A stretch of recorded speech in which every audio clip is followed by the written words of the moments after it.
અમદાવાદમાં રિક્ષાનો એક સ્ટન્ટનો video viral થયો છે। રિક્ષામાં હથિયાર સાથે સ્ટન્ટ કરતો હોય તેવો આ વિડીયો છે।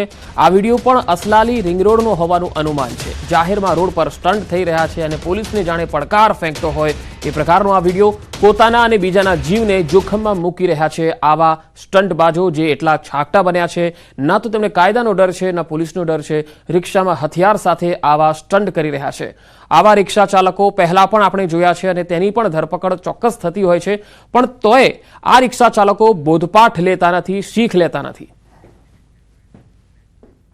બેફામ રફતારનો હવે કહેર જોવા મળી રહ્યો છે। બાઇક્સ ગેંગ સામે હવે પગલાં લેવાની જરૂરિયાત છે। વડોદરામાં જાહેર રોડ પર બાઇકર્સ ગેંગનો ત્રાસ જોવા મળ્યો। બાઇકર્સ ગેંગના સાગરીતોને પોલીસે દબોચી લીધા। રાવપુરા પોલીસે બાઇકર્સ ગેંગના 4 સાગરીતોને પકડ્યા છે। કિશનવાડી, દંતેશ્વર અને ન્યૂ વીઆઈપી રોડના 4 બાઇકર્સના બાઇક જપ્ત કરાયા। એક બાઇકર દ્વારા સોશિયલ મીડિયામાં રેસિંગનો વિડીયો મૂકીને પોલીસને પડકાર ફેંક્યો હતો। અકોટા દાંડિયા બજાર બ્રિજ પર સ્પીડમાં બાઇક હંકારી બાઇકર્સ મહિલાઓને ચાલુ બાઇક પર અભદ્ર ટિપ્પણી કરતા હતા। પોલીસે આરોપી આફતાબ શેખ, હર્ષ પવાર, પ્રેમ પવાર અને પ્રીત પરમારની ધરપકડ કરી। જો કે આરોપીઓનો જામીન પર છુટકારો પણ થઈ ગયો।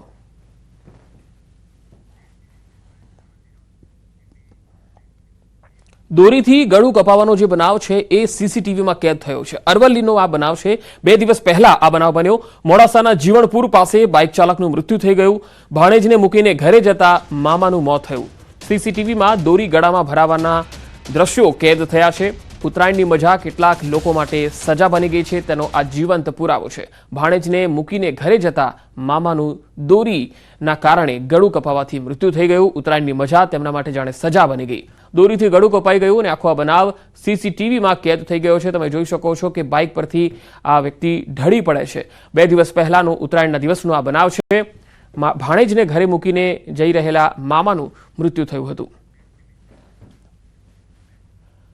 સુરતમાંથી મળેલ નવજાત બાળકી અંગે મોટો ખુલાસો થયો। પાંડેસરા પોલીસની તપાસમાં ચોંકાવનારો ખુલાસો થયો। વિદ્યાર્થીનીએ યુટ્યુબ જોઈ જાતે જ ગર્ભપાત કર્યો હતો। ધોરણ 10ની વિદ્યાર્થીની ગર્ભવતી થઈ હતી। 16 વર્ષની કિશોરીને 16 વર્ષના સોશિયલ મીડિયા ફ્રેન્ડે ગર્ભવતી કરી હતી। 9 જાન્યુઆરીએ પાંડેસરામાંથી મૃત નવજાત બાળકી મળી, જે બાદ પોલીસ ઘરે આવી ત્યારે કિશોરીનો ભાંડો ફૂટી ગયો। ગર્ભપાત બાદ નવજાતને ખાડી પાસે ફેંકી દેવાયું હતું। કિશોર અવારનવાર કિશોરીને તેના રૂમ પર લઈ જતો હતો અને ત્યાં શરીર સંબંધ બાંધતો હતો। કિશોરીએ યુટ્યુબ પર વિડીયો જોઈને ગર્ભપાતની દવા લેતા તેને ગર્ભપાત થઈ ગયો હતો। 8મી જાન્યુઆરીના રોજ મોડી રાત્રે તેને પેટમાં દુખાવો થયો। કિશોરી બાથરૂમમાં ગઈ ત્યાં જ તેને કસુવાવડ થઈ ગઈ, જેથી તેણીએ નવજાતને ફેંકી આવી હતી। વડોદરામાં ખાનગી હોસ્પિટલમાં કામ કરતી નર્સ દ્વારા તેની જ હોસ્પિટલમાં કામ કરતા વિધર્મી યુવક પર દુષ્કર્મનો આરોપ લાગ્યો છે। વડોદરાની સુભાનપુરાની આધાર ઓર્થોપેડિક હોસ્પિટલમાં આ બનાવ બન્યો। નર્સના જણાવ્યા પ્રમાણે ઉત્તરાયણના દિવસે જ્યારે તે રિસેપ્શન પર બેઠી હતી ત્યારે વિધર્મી યુવક તેના બીજા માળે તેને લઈ ગયો અને તેની સાથે દુષ્કર્મ આચર્યું। ત્યારબાદ પીડિત નર્સે અભયમને ફોન કરી મદદ માંગતા સમગ્ર મામલો ગોરવા પોલીસ સ્ટેશને પહોંચ્યો। આ સમગ્ર મામલે પોલીસ તલસ્પર્શી અભ્યાસ કરી રહી છે, તપાસ કરી રહી છે। વિધર્મી યુવક સામે એટ્રોસિટી અને દુષ્કર્મનો ગુનો પણ નોંધ્યો છે। રાજકોટના ગ્રામ્ય વિસ્તારમાંથી વધુ 2 બોગસ તબીબ પકડાયા છે। સ્પેશિયલ ઓપરેશન ગ્રુપ દ્વારા આ બંને બોગસ તબીબોને પકડી પાડવામાં આવ્યા। રાજકોટના ઢોલરા અને સડક પીપળિયા ગામેથી પકડાયા છે। રાજુ ચૌહાણ અને રાજેશ મારડિયા આ બંને શખ્સો જે છે એ ક્લિનિક ચલાવતા હતા। રાજુ ચૌહાણ છેલ્લા 3 મહિનાથી ક્લિનિક ચલાવતો હતો, જ્યારે રાજેશ મારડિયા માત્ર ધોરણ 10 પાસ જ છે। ઇન્જેક્શન, દવાનો જથ્થો સહિતની વસ્તુઓ કબજે લેવાઈ છે। મહેસાણામાં મેડ ઇન કડીનો નકલી વિદેશી દારૂ પકડાયો। કડીમાંથી નકલી દારૂ બનાવતી ફેક્ટરી પકડાઈ છે। અચડાસણના ખેતરમાં ચાલતી હતી મિની ફેક્ટરી। ખેતરમાં નાની ઓરડીમાં ચાલતી હતી દારૂની ફેક્ટરી।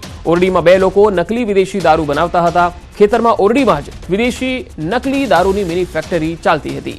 નકલી વિદેશી દારૂ ભરેલી બોટલ, ખાલી બોટલો પકડાઈ છે। આલ્કોહોલ અને 100 લીટરથી વધુનો નકલી દારૂનો જથ્થો પણ ઝડપાયો છે।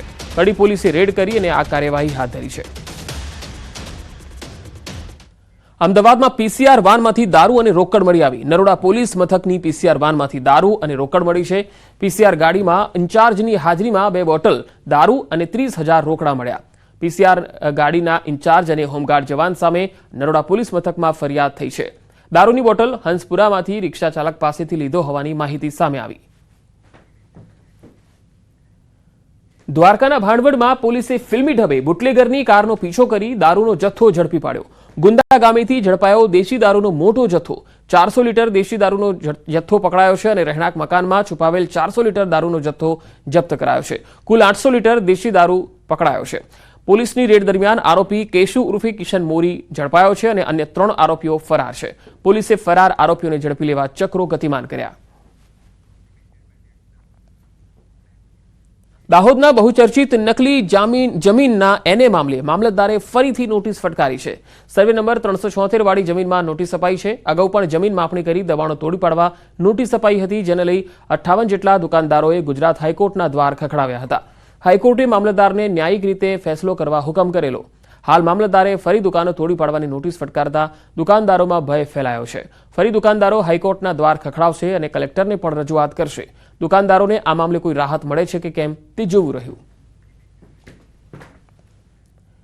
ગુજરાતને મળેલા લાંબા દરિયા કિનારે માછીમારી ઉદ્યોગનો પણ વિકાસ થયો છે, પણ હાલ ઠંડીના પોરબંદર જિલ્લાના માછીમારોને નુકસાન વેઠવાનો વારો આવ્યો. માછીમાર બોટ એસોસિએશનના પ્રમુખે જણાવ્યું છે કે ઠંડી પડવાના કારણે દરિયામાં માછલીઓ ઊંડે સુધી જતી રહે છે, જેથી માછીમારોએ દૂર સુધી ફિશિંગ માટે જવું પડતું હોય છે. તેમ છતાં માછલીઓનો પૂરતો જથ્થો નથી મળતો. પરિણામે બોટ સહિતનો ખર્ચો માથે પડે છે અને માછીમારોને નુકસાન વેઠવું પડે છે. અને એટલા માટે જ 50% જેટલી બોટ માછીમારી માટે મોકલવામાં આવતી નથી. બંદરની અંદર બોટો બંધ છે. એનું મુખ્ય કારણ છે કે અત્યારે જે ઠંડી જે પડી રહી છે, જે ખૂબ પડી રહી છે, એના હિસાબે ફિશ હોય ને એ દરિયાના તળિયામાં ઊંડા દરિયામાં ચાલી જાય છે. એટલે અમને ફિશ બહુ કેચ ઓછો મળે તો અમે 4-4.5 લાખનો ખર્ચો કરીને જો બોટ મોકલાવતો હોય અને 50% પણ એ ફિશ ન આવે તો એ નુકસાની બહુ મોટી થઈ જાય છે. અને સુરતથી એક મહત્વપૂર્ણ ખબર મળી રહી છે. બીઆરટીએસ બસ ચાલક સાથે બબાલ થઈ ગઈ. સુરતના વરાછા પોલીસ સ્ટેશનની સામે જ આ બબાલ થઈ. બાઇક ચાલકે બસ ચાલક સાથે માથાકૂટ કરી. બસ ચાલકે હોર્ન વગાડતા બાઇક ચાલક રોષે ભરાઈ ગયો અને બાઇક રસ્તા પર ઊભી રાખીને બોલાચાલી કરી. બસ ચાલકને મારવાની પણ ધમકી આપી હતી. તસવીરોમાં તમે જોઈ શકો છો કે બાઇક ચાલકે બસ ચાલક સાથે કેવી રીતે માથાકૂટ કરી હતી. બસ ચાલકે હોર્ન વગાડ્યો હતો, બસ એટલા માટે બાઇક ચાલક ઉશ્કેરાઈ ગયો અને તેને ધમકી પણ આપી દીધી.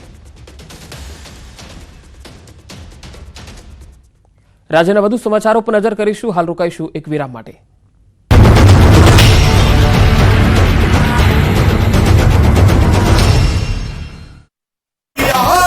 હિમાચલ પ્રદેશના લાહૌલ સ્પીતિમાં ભારે હિમવર્ષા બાદ ખીલી ઉઠી પ્રકૃતિ. કુદરતે જાણે બરફની શ્વેત ચાદર ઓઢી હોય તેવો નજારો સામે આવ્યો.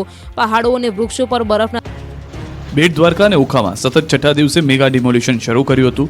દેવભૂમિ દ્વારકામાં સતત 6થા દિવસે ગેરકાયદે દબાણો પર બુલડોઝર ફર્યું. તંત્ર દ્વારા ડિમોલિશનની કામગીરી કરવામાં આવી. આ દરમિયાન અનેક ધાર્મિક બાંધકામ, રહેણાંક અને કમર્શિયલ બાંધકામોને ધ્વસ્ત કરવામાં આવ્યા.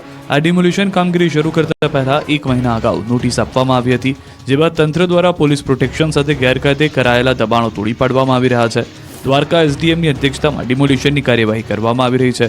બાલાપર વિસ્તારમાં ગેરકાયદે મકાનોને જમીનદોસ્ત કરવામાં આવ્યા. 5 દિવસમાં બેટ દ્વારકાના બાલાપર, હનુમાન દાંડી રોડ, પાર વિસ્તાર, ઓખા વિસ્તાર અને દામજી જેટી પરના અનેક દબાણો દૂર કરાયા.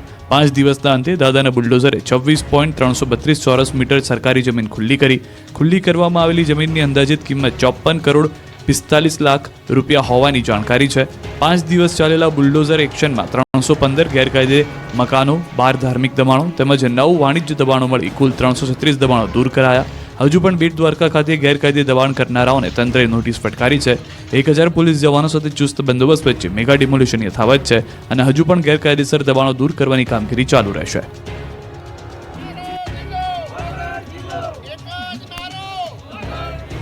એક જ માંગણી, ઓગળ જિલ્લાના નારાઓથી દિયોદરના રસ્તાઓ ગુંજી ઉઠ્યા. ઓગળ જિલ્લો